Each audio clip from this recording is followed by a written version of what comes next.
Hello friends, welcome to IBT Gurugram. आज का जो हमारा टॉपिक है वो है सिलोगिज्म। जैसे कि आप लोगों को पता है, सबसे पहले हमने पार्ट 1 डिस्कस करा था। आज हम पार्ट 2 डिस्कस करेंगे। इससे पहले हमने क्या डिस्कस करा था? टाइप्स ऑफ स्टेटमेंट बताई थी मैंने आपको, और कंक्लूजन दो टाइप के थे, है ना, डायरेक्ट और इनडायरेक्ट। बट जो हमें आज डिस्कस करना है वो हमें इनडायरेक्ट डिस्कस करना है। तो सबसे पहले देखो, इसके अंदर इनडायरेक्ट कंक्लूजन के बारे में बताता हूँ मैं आपको। इसके अंदर आपको कुछ नोट करने point. Indirect conclusion,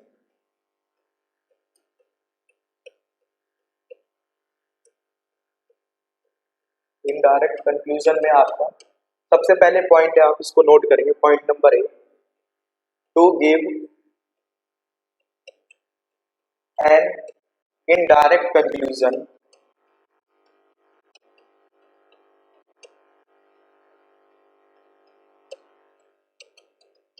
at least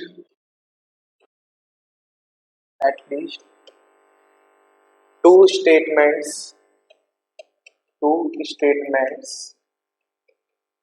are required। सबसे पहला पॉइंट है, क्या कहना चाहता है ना, इसको जरा ध्यान से देखेंगे कि इनडायरेक्ट कंक्लूजन देने के लिए कम से कम दो स्टेटमेंट की जरूरत होगी। अभी तक हमने डायरेक्ट पढ़ा था, उसमें से एक स्टेटमेंट से हमारा आंसर आ रहा था, बट एक से आंसर नहीं आएगा आपका, अब आएगा दो से। एटलीस्ट टू का मतलब क्या है? दो या दो से ज्यादा। मिनिमम दो होने चाहिए, मैक्सिमम आपके कितने भी हो सकते हैं। सेकंड पॉइंट है इसके अंदर, पॉइंट नंबर बी,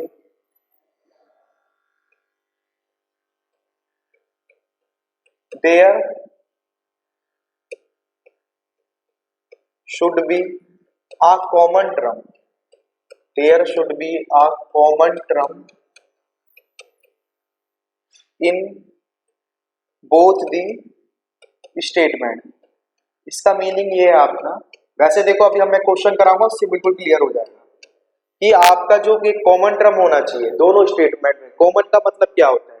जैसे कि पहले स्टेटमेंट में मान लो ए और बी लिखा हुआ है, ए बी क्या है? आपके वेरिएबल है ना।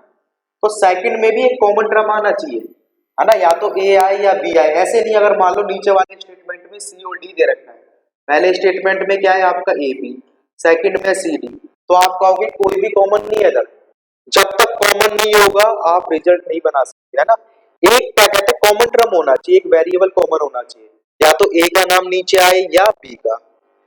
थर्ड पॉइंट है इसके अंदर, the value of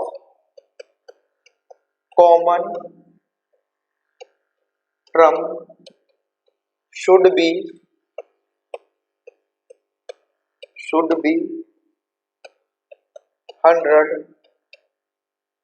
in any of the statement। देखो क्या कहना चाहता है इसके अंदर, the value of common term should be 100 in any of the statement. जो आपका वेरिएबल आया ना कॉमन, उसमें एक वैल्यू पर 100 आना चाहिए। जब तक 100 नहीं आएगा आपके रिजल्ट नहीं बनेंगे, या तो एक पर 100 आए या दोनों पर आए, पर कंपलसरी है। जहां पर आपके 50-50 रह जाएंगे वहां क्या होगा? रिजल्ट नहीं बनेंगे। और लास्ट पॉइंट है आपका, एक यहाँ पर आपको टेबल बनानी है। अभी मैं दो स्टेटमेंट की बता रहा हूँ ना, दो स्टेटमेंट की बात करेंगे इसके अंदर। एक स्टेटमेंट नंबर 1 है आपका, एक है स्टेटमेंट नंबर 2, और है आपके कंक्लूजन। तो सबसे पहले देखना इसमें क्या है, अगर पहला स्टेटमेंट आपका पॉजिटिव है और सेकंड स्टेटमेंट भी पॉजिटिव है, तो कंक्लूजन कैसे फॉलो करेंगे आपके? पॉजिटिव। अगर पहला स्टेटमेंट आपका पॉजिटिव है, दूसरा नेगेटिव है, तो कंक्लूजन क्या होने चाहिए आपके? नेगेटिव, ये रिजल्ट बनेंगे। थर्ड में आपका पहला स्टेटमेंट है नेगेटिव और दूसरा है पॉजिटिव, तो नेगेटिव पॉजिटिव क्या होना चाहिए? नेगेटिव। लास्ट केस है आपका, पहला स्टेटमेंट आपका नेगेटिव है, दूसरा भी नेगेटिव है, तो जो इसमें रिजल्ट बनते हैं, इसमें बनते हैं नो रिजल्ट। ठीक है, कोई भी रिजल्ट आपका नहीं बनेगा, या अदर वर्ड में कह सकते हैं CND। CND means can not be determined, जिसको आप निर्धारित नहीं कर सकते हो। ये ध्यान रखना है ना, माइनस माइनस आपका प्लस नहीं होगा। इस केस में क्या होगा? कोई भी रिजल्ट नहीं बनेगा। तो देखो इसके अंदर आपके 4 पॉइंट थे। अब हम क्वेश्चन लेते हैं इसके ऊपर, एक इनडायरेक्ट पर। सबसे पहले तो आपको वैल्यू याद होनी चाहिए ना, मैंने पहली क्लास में बताया था, आप लिख लो। ऑल की वैल्यू क्या होती है आपकी 150 है ना, ये ऑर्डर है, पहले को 100 रुपीज, दूसरे को 50। सम वाला स्टेटमेंट होता है, उसके अंदर आपकी वैल्यू आती है 50-50। नो वाला स्टेटमेंट है, इसके अंदर है आपका 100-100। ऑर्डर यही लेना है आपको ना, पहले 100 फिर 100। और लास्ट स्टेटमेंट मैंने बताया था आपको सम नोट। सम नोट का मतलब क्या होता है 50-100। और एक चीज और मैंने बताई थी आपको, पॉजिटिव और नेगेटिव। कौन से स्टेटमेंट पॉजिटिव है, कौन से नेगेटिव। आप देखो ऑल वाला स्टेटमेंट है, ये आपका एक पॉजिटिव स्टेटमेंट है। सम वाला भी पॉजिटिव स्टेटमेंट है। नो और सम नोट कैसे होते हैं आपके नेगेटिव। अब देखो इसमें स्टेटमेंट मैं यहाँ पे लिखता हूं, जो इनडायरेक्टली हमने रूल लिखे थे उस पर एक क्वेश्चन लिख करते हैं। ये आपका स्टेटमेंट है, स्टेटमेंट नंबर 1 और 2। पहला स्टेटमेंट मैंने लिखा यहाँ पर all A are B. Second statement है नो बी इज सी। अब इसके ऊपर कुछ कंक्लूजन है आपके। पहला कंक्लूजन आपसे पूछ लिया no A is C. Second conclusion है no C is A. Third conclusion है some A are not C. Fourth conclusion है आपका सम सी आर नॉट ए। और फिफ्थ स्टेटमेंट है आपका इसके अंदर ऑल सी आर ए। देखो इस क्वेश्चन से आपको क्लियर हो जाएंगी सारी चीज जो मैंने लिखवाई थी ना। इसमें क्या था, सबसे पहले आप जाओगे कंक्लूजन पर। आप कंक्लूजन पर देखोगे किस किस वेरिएबल के बारे में पूछ रहा है आपसे। यहाँ पर देखो क्या लिखा है, किसका नाम है ए और सी। सी ए सी ए और सी ए। तो आपको करना क्या है ये बताओ, इसके अंदर पहले स्टेटमेंट से आंसर दोगे, दूसरे से दोगे या कंबाइन करोगे। आपने देखा पहले स्टेटमेंट में आपका ए है बट सी नहीं है, सेकंड स्टेटमेंट में सी है बट ए नहीं है। तो आप कहोगे जितने भी ये कंक्लूजन है आपके, इनके लिए इनका आंसर देने के लिए मुझे दोनों स्टेटमेंट की रिक्वायरमेंट है। और पहला पॉइंट मैंने क्या लिखवाया था, to give an indirect conclusion at least 2 statements are required. Indirect conclusion का आंसर देने के लिए कम से कम 2 स्टेटमेंट की जरूरत होती है। तो ये कौन सा केस हो गया आपका, इनडायरेक्ट कैटेगरी में आप पहुंच गए हो ना। रूल कौन से लगेंगे, इनडायरेक्ट। फिर क्या करना है सबसे पहले, इसके बाद दूसरा स्टेप, आप पॉजिटिव नेगेटिव चेक करो तो जल्दी काम होगा। पहला स्टेटमेंट कैसा है आपका, देखो पॉजिटिव, यहां लिखा हुआ है ना ऑल वाला। और नो वाला कैसा है, नेगेटिव। जब पॉजिटिव नेगेटिव आता है तो इनडायरेक्ट इसमें कौन से आपके ए और सी। ए और सी, तो ए और सी के रिजल्ट कैसे होने चाहिए आपके, नेगेटिव। आप देखो कोई पॉजिटिव तो नहीं है, आप इसमें देखोगे लास्ट वाला है ना ऑल सी आर ए, ये एक पॉजिटिव कंक्लूजन है। तो कहोगे ये तो फॉलो होगा नहीं, क्यों, क्योंकि नेगेटिव पॉजिटिव या पॉजिटिव नेगेटिव कैसे फॉलो होते हैं आपके, नेगेटिव। अब थर्ड में क्या करना है, मैंने बताया था इसमें एक कॉमन होना चाहिए। आप देखो दोनों स्टेटमेंट में कुछ कॉमन आ रहा है, हाँ बिल्कुल कॉमन आ रहा है, आपका बी कॉमन आ रहा है। ठीक है, ये बताया था आपको सेकंड में कि एक पॉइंट मतलब कि एक वेरिएबल कॉमन होना चाहिए। अब वैल्यू देखना, अब वैल्यू यहाँ पर लिखना, ऑल की वैल्यू होती है आपकी 150 और नो की वैल्यू क्या होती है 100। ठीक है, यहां से देख सकते हो आप, ये लिखा हुआ है। तो क्या बताया था, जो कॉमन टर्म होना चाहिए आपका, कॉमन टर्म क्या है आपका, बी है, तो उस पर 100 वैल्यू आनी चाहिए। या तो किसी एक पर आए या आपका दोनों पर आए।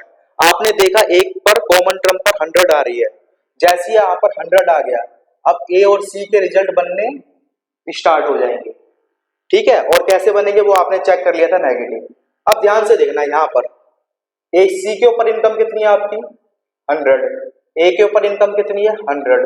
जब भी इनकम हमारे पास 100 होगी तो उसमें हमें वैल्यू चेक नहीं करनी है, हम ऐसे वैल्यू करते हैं इनकम एक्सपेंस से। जैसे नो वाला ये स्टेटमेंट है, ये ऐसे लिखेंगे। फिर कैसे चेक करते थे, आपने फर्स्ट क्लास में देखा होगा। यहाँ पर ए है, ए के ऊपर इनकम कितनी थी आपकी 100, तो 100 का एक्सपेंस कर सकते हैं। सी के ऊपर इनकम कितनी है आपकी 100, तो 100 का एक्सपेंस हो जाएगा, तो ये फॉलो होगा। कभी भी आपके दोनों वेरिएबल के पास 100 रुपीज आ जाएंगे तो आप कभी भी इनकम एक्सपेंस का रूल नहीं लगाओगे। इसका रीजन यही है, अगर आपके पास 100 रुपीज है तो आप चाहो 50 का एक्सपेंस कर सकते हो, चाहे 100 का। तो ये कौन से होंगे आपके पॉजिटिव नेगेटिव से काम चल जाएगा। ये आपके फर्स्ट सेकंड थर्ड और फोर्थ फॉलो होगा। एक नेक्स्ट क्वेश्चन लेते हैं इसी के ऊपर। अब मैंने क्वेश्चन यहाँ पर चेंज कर दिया है, यहाँ पर स्टेटमेंट लिखते हैं। पहला स्टेटमेंट है आपका all A are B. Second statement है ऑल बी आर सी। और कुछ आपके कंक्लूजन्स लिख लेते हैं यहाँ पर। पहला कंक्लूजन हमने यहाँ पर लिखा all A are C. Second है आपका all C are A. Third conclusion है some A are C. Fourth conclusion है सम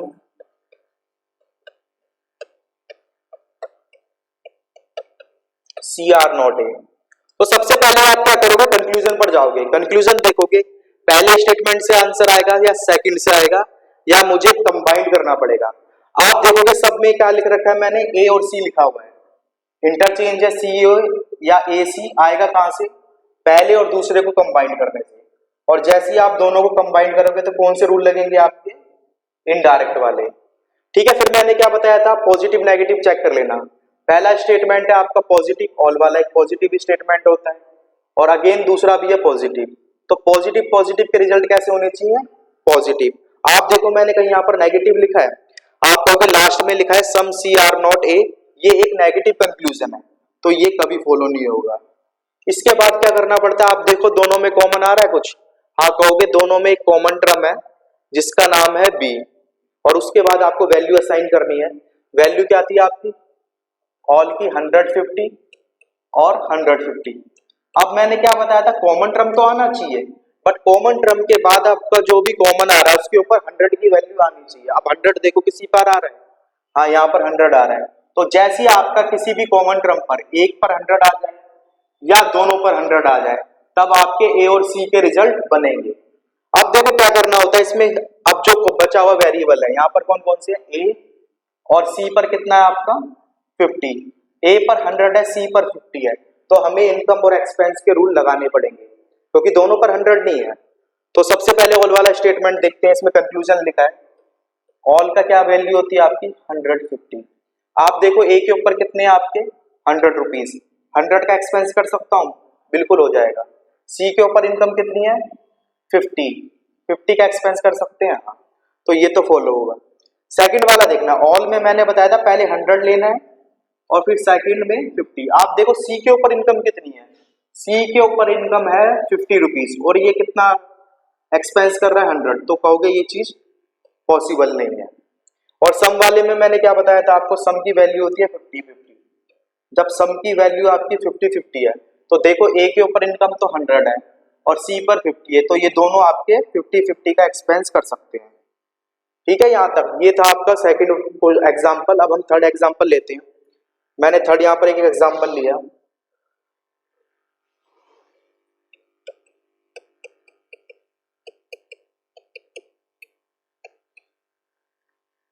पहला स्टेटमेंट है आपका all A are B. Second statement है आपका सम बी आर सी। और यहां पर मैंने कुछ कंक्लूजन लिखे, पहला कंक्लूजन, सेकंड और third. All A are C some A are C some B are A some C are B. तो सबसे पहले आपको चेक करना है ये कहां से आएंगे आंसर। आप कंक्लूजन पर जाओगे, आपने देखा ए और सी, तो ए सी कौन से स्टेटमेंट से आएगा, पहले से या दूसरे से या कंबाइन करने से। आप कहोगे ये तो कंबाइंड से आएगा, ठीक है, ए और सी आपका कंबाइन करने से आएगा, तो ये पहले और दूसरे से आना चाहिए। ठीक, अब यहाँ पर देखो पहला स्टेटमेंट कैसा है आपका, पॉजिटिव, दूसरा कैसा है पॉजिटिव, कुछ नेगेटिव तो नहीं है इसके अंदर, जितने भी कंक्लूजन दिए हैं कोई भी आपका नेगेटिव नहीं है, तो मतलब अभी ये फॉलो करेंगे। सेकंड मैंने क्या बताया था, कॉमन टर्म होना चाहिए, कॉमन टर्म है बी, कॉमन टर्म तो बी आ रहा है, पर वैल्यू की कुछ बात करी थी, वैल्यू कितनी होती है आपकी ऑन की 150 और यहाँ पर कितनी होती है 50-50। अब मुझे आप एक बात बताओ, जो कॉमन टर्म था बी, इसके ऊपर कितना आ रहा है, वैल्यू कितनी आ रही है आपकी, आप कहोगे 50 आ रही है, 100 तो कहीं अवेलेबल नहीं है। और मैंने क्या बताया था, जब भी आपके कॉमन टर्म पर 100 नहीं आएगा, चाहे एक पर आए या दोनों पर आए, आपके रिजल्ट नहीं बनेंगे। आप देखो 100 अवेलेबल नहीं है, कॉमन टर्म तो है, यहाँ पर भी बी लिखा है और यहाँ पर भी बी लिखा है, बट दोनों पर क्या है 50-50 वैल्यू है। तो इस केस में जरा ध्यान से सुनना, इस केस में इनडायरेक्ट के, इनडायरेक्ट कौन से, ए और सी, जो दो स्टेटमेंट से आंसर आ रहे हैं उनके रिजल्ट आपके नहीं बनेंगे। तो ए और सी से कौन कौन से रिजल्ट नहीं आएंगे, फर्स्ट और सेकंड। अब जरा थर्ड वाला देखना ना, थर्ड वाला कहां से आंसर आ रहा है आपका, पहले स्टेटमेंट से, दूसरे से या कंबाइन करने से। यहां पर किसकी बात की गई है, बी और ए की। अब बी और ए कहां से आ रहा है ना, बी और ए बोलो या ए और बी, ये आपका आ रहा है आंसर फर्स्ट से, ठीक है, ये पहले स्टेटमेंट से आंसर आएगा।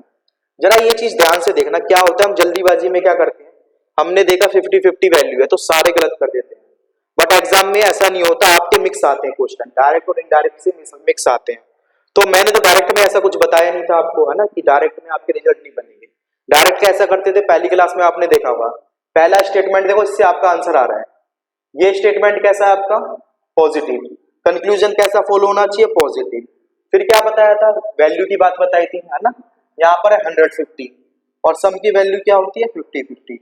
अब मुझे एक बात बताओ, बी के ऊपर इनकम तो आपकी कितनी है 50, एक्सपेंस आप कितने का कर रहे हो 50 का पॉसिबल है, ए के ऊपर कितनी इनकम है 100 और कितने का एक्सपेंस कर रहे हो 50 का, तो ये फॉलो होगा। अब सेकंड वाला देखेंगे ना, इसमें जो आपके सेकंड स्टेटमेंट से आ रहा है, ये देखो यहाँ पर फोर्थ कंक्लूजन है, सी और बी की बात लिखी है, सी और बी कहां से आएगा आपका, सेकंड वाले से आएगा। अब अगेन देखना सेकंड स्टेटमेंट कैसा है मेरा, ये एक पॉजिटिव स्टेटमेंट है और कंक्लूजन भी कैसा है पॉजिटिव, दोनों के ऊपर वैल्यू कितनी है आपकी 50-50 और यहाँ पर भी कंक्लूजन में कितनी है 50-50, तो ये क्या होगा फॉलो होगा। इस क्वेश्चन को जरा ध्यान से देखना है, आपके डायरेक्ट और इनडायरेक्ट इसमें क्या थे, मिक्स थे। एक क्वेश्चन हम और पिक करते हैं यहाँ पर,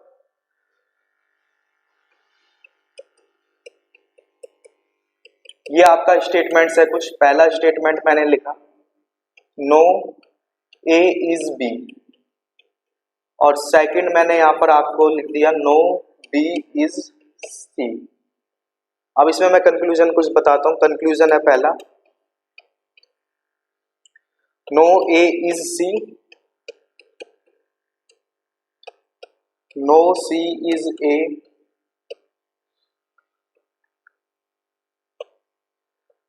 सम ए आर नॉट बी,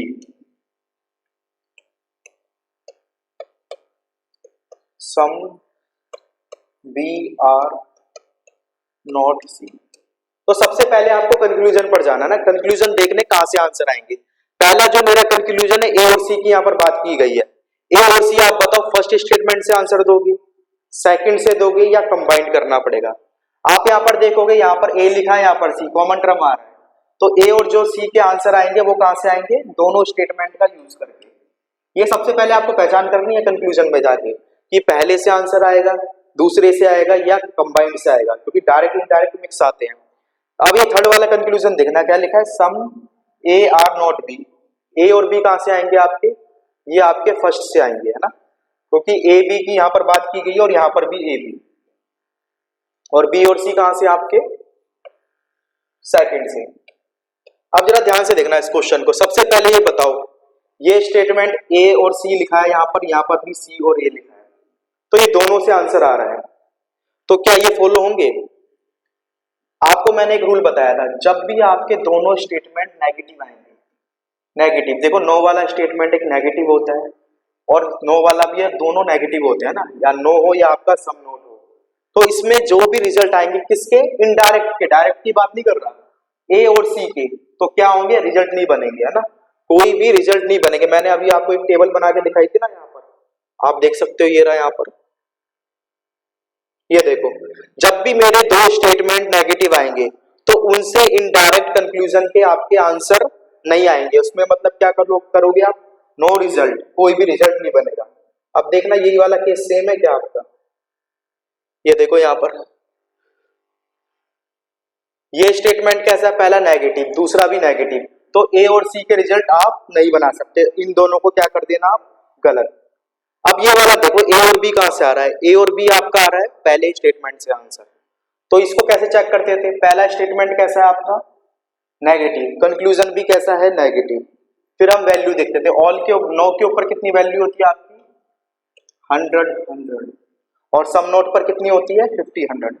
पर मैंने आपको एक चीज बताई थी, जब भी हमारे पास दोनों वेरिएबल के पास 100 रुपीज होंगे तो उसके अंदर इनकम और एक्सपेंस का रूल लगाना नहीं है। क्यों, क्योंकि दोनों के पास 100 है, वो चाहे तो 100 का एक्सपेंस कर ले या 50 का, तो ऐसे केस में पॉजिटिव नेगेटिव से ही काम चल जाता है।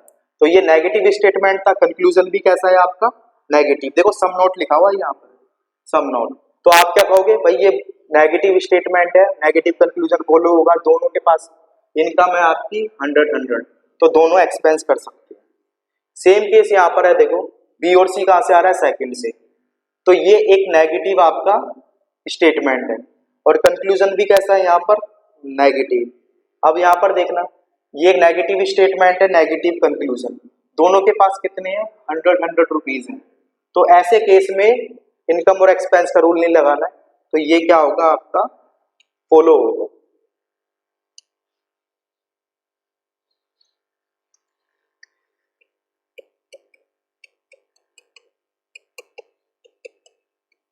पहला स्टेटमेंट है आपका इधर ऑल पी आर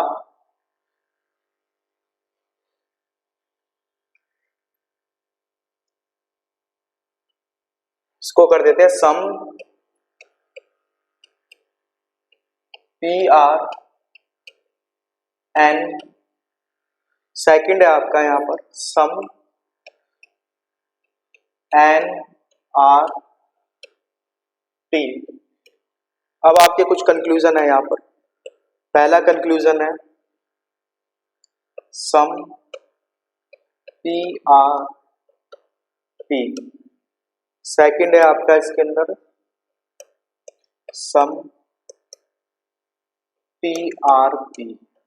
ठीक है, जरा इस क्वेश्चन को ध्यान से देखेंगे क्या करना है इसके अंदर, पी और टी की आपको वैल्यू निकालनी है ना, मतलब इस कंक्लूजन फॉलो होंगे नहीं होंगे, तो आप देखोगे पहले स्टेटमेंट से आंसर आएगा, सेकंड से या आपको कंबाइंड करना पड़ेगा। आप देखोगे P यहाँ पर है, T यहाँ पर है ना, एक स्टेटमेंट में तो आंसर नहीं मिल रहा है आपका, दोनों स्टेटमेंट का यूज करना पड़ेगा, तो ये क्या आएगा आपका पहले और दूसरे से आंसर आना चाहिए इनडायरेक्ट कैटेगरी में। कॉमन टर्म क्या है यहाँ पर n, और किसी एक पर क्या होना चाहिए आपका 100, बट यहाँ पर देखना वैल्यू क्या होती है सम की 50-50 वैल्यू होती है आपकी, तो क्या करना है जैसी कॉमन टर्म आया कॉमन टर्म पर आपका 100 होना चाहिए, अगर 100 नहीं होगा जब तक कॉमन टर्म पर मतलब एक पर हो या दोनों पर हो, कंपलसरी 100 आना। अब ये दोनों पर 50-50 है तो आप क्या कहोगे आंसर नहीं आएगा। ठीक है, इसको जरा ध्यान रखना, काफी लोग क्या करते हैं ऐसे देख लेते हैं वैल्यू, यहाँ पर 50 है यहाँ पर भी 50 आ रहा है और यहाँ पर 50 है यहाँ पर भी 50 आ रहा है, ऐसा नहीं होता। क्यों, कॉमन टर्म का रोल है ना, यहाँ पर कॉमन टर्म है आपका n, और किसी भी कॉमन टर्म पर जो भी कॉमन टर्म है उस पर एक वैल्यू आपकी 100 आना कंपलसरी है, जब तक 100 नहीं आएगा आपके इनडायरेक्ट के रिजल्ट नहीं बनेंगे। तो आपको क्या, आई होप ये वीडियो आपको पसंद आई होगी, अगर वीडियो पसंद आई हो तो क्या करना, वीडियो को ज्यादा से ज्यादा शेयर करना और चैनल को सब्सक्राइब करना। अब हम मिलते हैं इसके नेक्स्ट पार्ट में, सिलोगिज्म पार्ट